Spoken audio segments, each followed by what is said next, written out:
Chapter 1 Loomings. Call me Ishmael. Some years ago, never mind how long precisely, having little or no money in my purse, and nothing particular to interest me on shore, I thought I would sail about a little and see the watery part of the world. It is a way I have of driving off the spleen and regulating the circulation.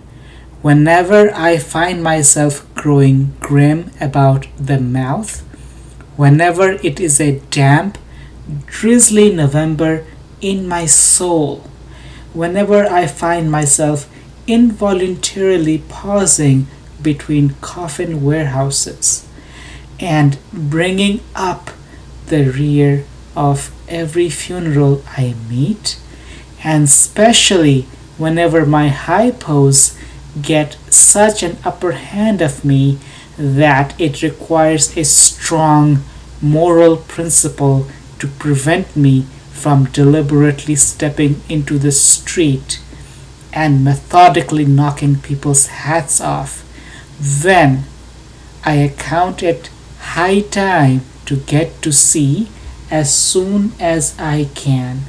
This is my substitute for pistol and ball. With a philosophical flourish, Cato throws himself upon his sword. I quietly take it to the ship. There is nothing surprising in this.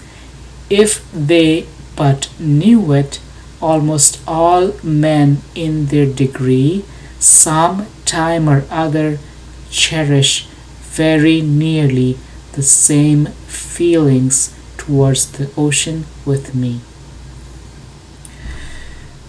There now is your insular city of Manhotus. There now is your insular city of the Manhattoes, belted round by the wharves as Indian isles by coral reefs. Commerce surrounds it with her surf.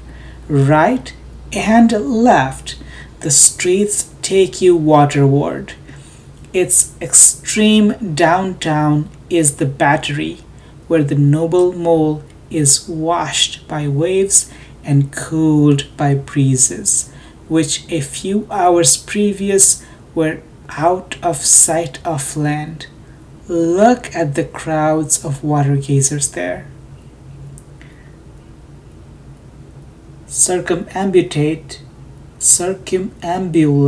the city of a dreamy Sabbath afternoon. Go from Corlear's Hook to Coenties Slip, and from thence by Whitehall northward. What do you see? Posted like silent sentinels all around the town stand thousands upon thousands of mortal men, fixed in ocean reveries, some leaning against the spiles, some seated upon the pier heads, some looking over the bulwarks of ships from China, some high aloft in the rigging as if striving to get a better seaward peep. But these are all landsmen of weekdays pent up in their lath and plaster, tied to counters, nailed to benches, clinched to desks. How then is this? Are the green fields gone? What do they here? But look, here comes more crowds pacing straight for the water and seemingly bound for a dive. Strange. Nothing will content them but the extremest limit of the land, loitering under the shady lee of yonder warehouses will not suffice. No, they must get just as nigh the water as they possibly can without falling in, and there they stand, miles of them, leagues. Inlanders all, they come from lanes and alleys, streets and avenues, north, east, south, and west. Yet here they all unite. Tell me, does that magnetic virtue of the needles of the tell me, does the needles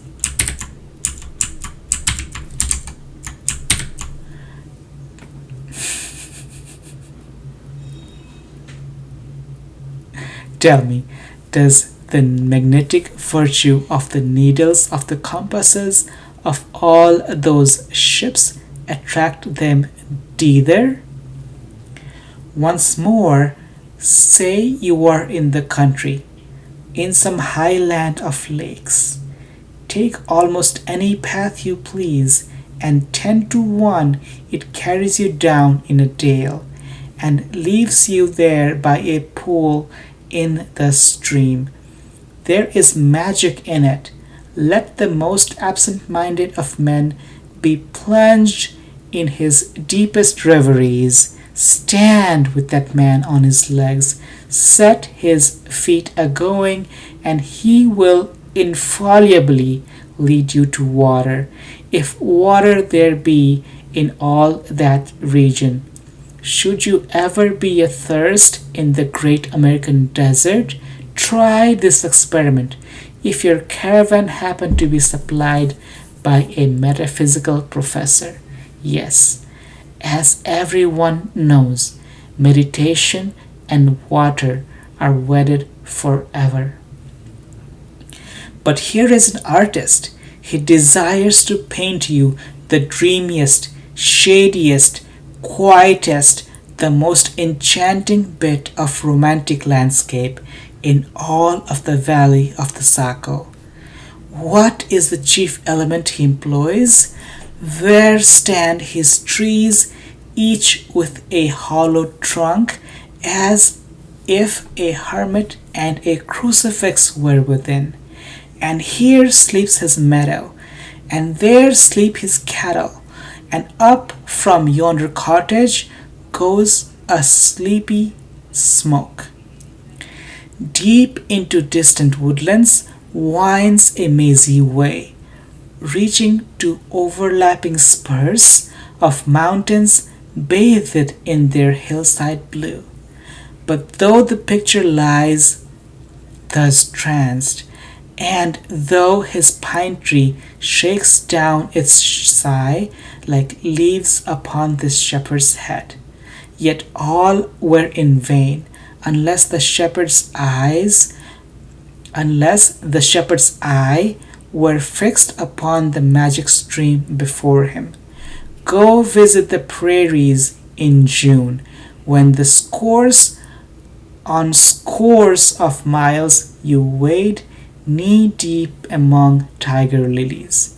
What is one charm wanting? Water. There is not a drop of water there. Were Niagara but a cataract of sand, would you travel your 1,000 miles to see it? Why did the poor poet of Tennessee, upon suddenly receiving 2 handfuls of silver, deliberate whether to buy a coat which he sadly needed, or invest his money in a pedestrian trip to Rockaway Beach? Why is almost every robust healthy boy with a robust healthy soul in him at some time or other crazy to go to sea? Why, upon your first voyage as a passenger, did you yourself feel such a mystical vibration when first told to you and your ship were now out of sight of land? Why did the old Persians hold the sea holy?